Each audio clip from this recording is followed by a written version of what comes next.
이 콘텐츠는 온에어 스튜디오에서 만들어졌습니다. 안녕하십니까. 정신간호의 역사를 발표할 이대송입니다. 차례로는 서양의 정신치료의 역사, 서양의 정신건강간호의 역사, 우리나라의 정신치료의 역사, 우리나라의 정신건강간호의 역사 순으로 발표하겠습니다. 첫 번째로는 서양의 정신치료의 역사입니다. 원시인들의 정신질환이나 치료에 대한 기록은 없으나 발굴된 유적이나 두개골을 볼 때 원시시대부터 정신질환이 있었던 것으로 보입니다. 원시인들은 정신질환이 자신의 영혼에서 분리되었기 때문에 발생하며 건강을 되찾는 유일한 방법은 영혼이 다시 제자리로 돌아오는 것이라고 믿었습니다. 또한 악마나 초월적 혹은 마술적인 힘이 몸으로 들어갔기 때문이므로 몸을 깨끗이 하기 위해 귀신을 내쫓는 행위를 해야 회복된다고 믿고 정신질환자를 구타하고 굶기고 고통을 주었습니다. 원시인들은 정신질환이 신이나 악령과 같은 초자연적인 힘에 의해 생기는 것으로 보았고 치료도 초월적 힘의 도움을 받는 방식을 택하여 곧 주문, 부적, 귀신 쫓기 등 마술적이고 종교적인 의식을 행하였습니다. 그리스, 로마 시대에는 원시 시대의 정신질환에 대한 생각과 태도가 변화되었습니다. 과학과 의학의 발전은 그리스와 로마가 중심이 되었으며 이집트, 중국, 그리스, 로마를 중심으로 초기 문명이 시작되었습니다. 히포크라테스는 정신질환을 조증, 우울증, 광증으로 구별하였고 간질, 히스테리, 산후정신병, 급성뇌증후군 등을 기술했으며 간질은 신성한 질환이 아니라고 하였다. 네 가지 체액, 즉 혈액, 흑담 즉 황담 즉 점액이 인격 성향을 결정이라고 주장하였습니다. 또한 흑담질의 과잉이 우울증을 일으키고 히스테리를 자궁의 영향에 의한 것으로 보았습니다. 중동의 이슬람 국가에서는 정신질환의 발병에 대한 변화가 오기 시작하여 정신질환이 마법이나 초월적인 결과에서 비롯된 것이 아니라고 생각하였습니다. 50년경 역사상 최초로 바그다드에 정신요양소가 설립되었고 라제스 등은 감정적 장애로 신체장애가 발생할 수 있고 이를 정신치료를 통해 치료할 수 있다는 등 합리적 이론을 제시하고 환자들에게 인도주의적인 태도를 보여 기독교권 세계에도 큰 영향을 미쳤습니다. 그러나 중세시대 서구사회는 로마 제국의 멸망과 종교적 믿음의 번성으로 계몽사상이 쇠퇴되고 정신질환은 다시 초자연적 힘과 악령 때문인 것으로 인식되고 악마설과 종교적 주술이 다시 나타나 암흑시대를 맞이하였습니다. 영국에서는 13세기에 런던 교회 베들레헴의 성 마리 구빈원이 설립되어 정신질환자와 일반 불황자들을 수용하였고 일반인에게 돈을 받고 관람도 시켰으며 나중에는 구걸도 허용되었다. 이들은 인간적인 대우나 치료는 받지 못했습니다. 15세기에 이르면서 점차 과학적 인문주의적 사조와 자연과학적 견해, 인간 육체에 대한 존중 사상이 퍼지기 시작하였다. 이 시대는 환자에 대한 깊은 동정이 있어 정신병원들이 각지에 성립되었지만 정신질환자에 대한 박해가 계속되었던 모순의 시대입니다. 치료적 관계의 중요성을 인식하고 친절뿐만 아니라 신중한 관찰과 자애로운 태도를 강조하였었다. 16세기가 되면서 정신질환에 대해 합리적이고 자연과학적, 심리적 견해가 더욱 대두되기 시작하였습니다. 17세기의 유럽 사회는 마녀 사냥에서 벗어난 정신질환자들이 새로 등장한 절대 권력 국가들에 의해 다시 순환을 겪었다. 유럽 국가들은 사회적 질서를 유지하기 위해 수용소를 설립하였으며 정신질환자, 급빈자, 죄수 등을 함께 수용하였습니다. 정신의학에서는 점차 악마설이 쇠퇴하고 정신병은 뇌장애라는 의견이 대두되었습니다. 8세기는 이성과 계몽사상 시대였으나 일반적으로 정신질환자는 여전히 감금당하고 잔혹하게 다루어졌다. 미국의 벤자민 러시는 진정시키는 의자를 고안하였고 오늘날의 정신안정제나 진정제에 우선하여 사용되었습니다. 그는 미국 정신의학의 아버지로 불리며 1752년 미국 최초로 정신과 병동을 만들고 정신질환자를 인간적인 치료와 돌봄으로 입원 치료를 하였습니다. 하지만 신체적 억제나 하제의 사용 등 당시의 치료에 깊은 영향을 받은 치료를 하였습니다. 18세기 말경에는 계몽 철학과 프랑스 혁명으로 정치제도와 사회적 측면에 많은 변화가 있었다. 인도주의적 관점에서 정신병원에 입원한 환자들의 환경이 대중의 관심을 받게 되었습니다. 구속의 폐지에 대한 새로운 운동과 정신질환자들을 감금하는 잔인하고 비열한 방법이 서서히 압력을 받게 되었습니다.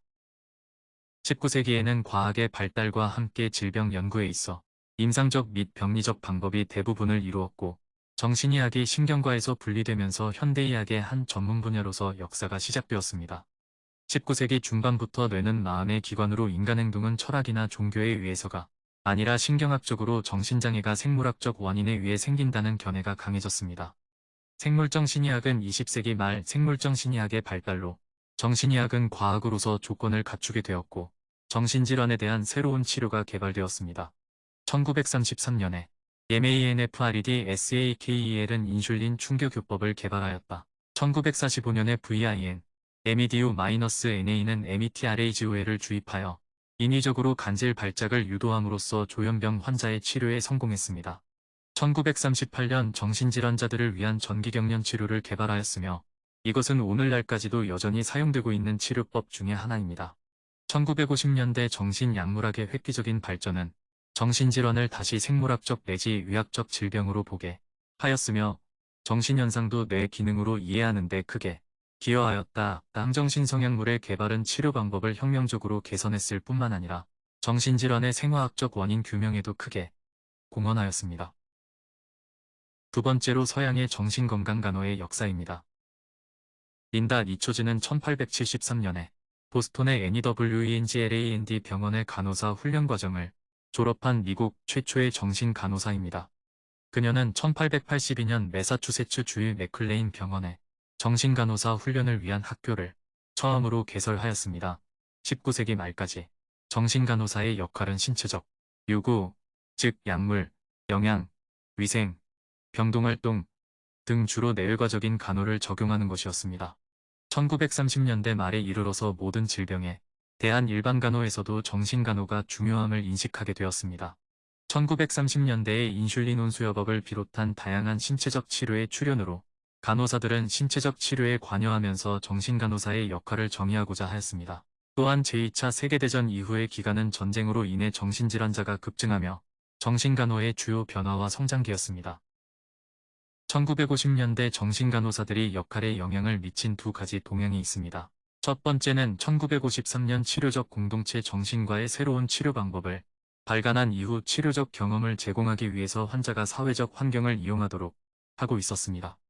두 번째로는 항정신병 약물을 사용하게 된 것으로 CHLOR-PROMAGIN을 비롯한 다양한 약물의 개발은 심한 환자의 증상을 완화시키고 치료기간을 단축시켰으며 의사소통이 가능하게 되었습니다. 환자들에게 환경적 속박이 거의 없어지게 되었으며 보다 개별적인 치료를 제공할 필요가 있어 정신간호사의 책임과 활동들도 확대되었다. 간호사-환자 관계는 1950-1960년대에 정신간호문헌, 간호집담회, 간호교육의 주요 초점이 되었으며 오늘날 정신간호 교육자들도 학생들에게 간호사와 환자의 상호작용을 기록하고 분석하는 과제를 주고 있습니다. 1960년대 지역사회 정신보건의 출현으로 정신간호의 초점은 1차 예방과 지역사회 의료로 전환되기 시작하였으며 이는 1963년 제정된 지역사회 정신보건법에 의해 더욱 촉진되었습니다.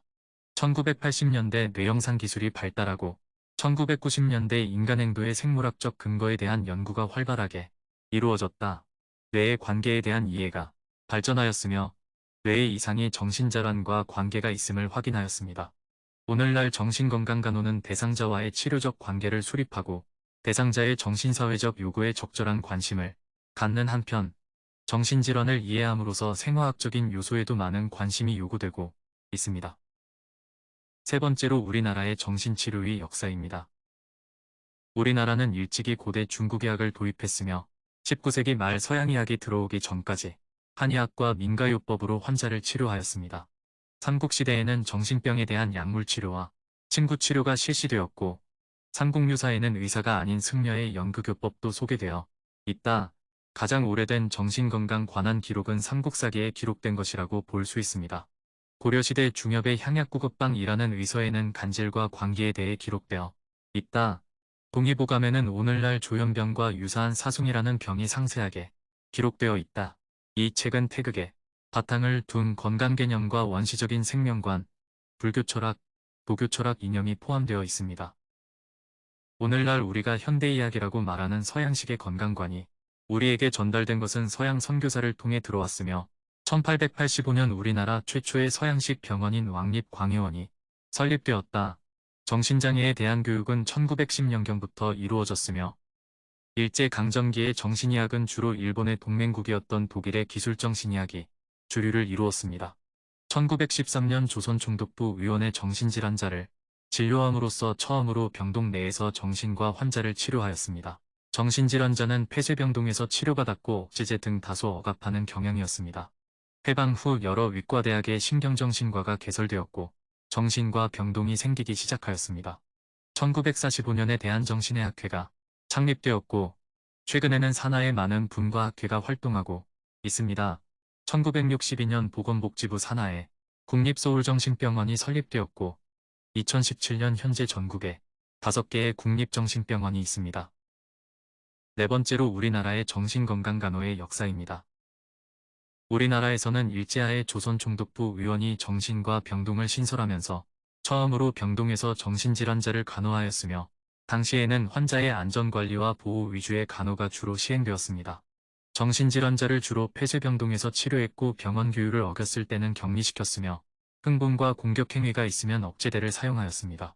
1953년 항정신병 약물의 개발로 정신간호의 기능은 보호관리에서 점차 인슐린 수요법이나 전기 충격치료 시 1번적 신체간호, 환자 관찰, 투약 등으로 변화하였습니다.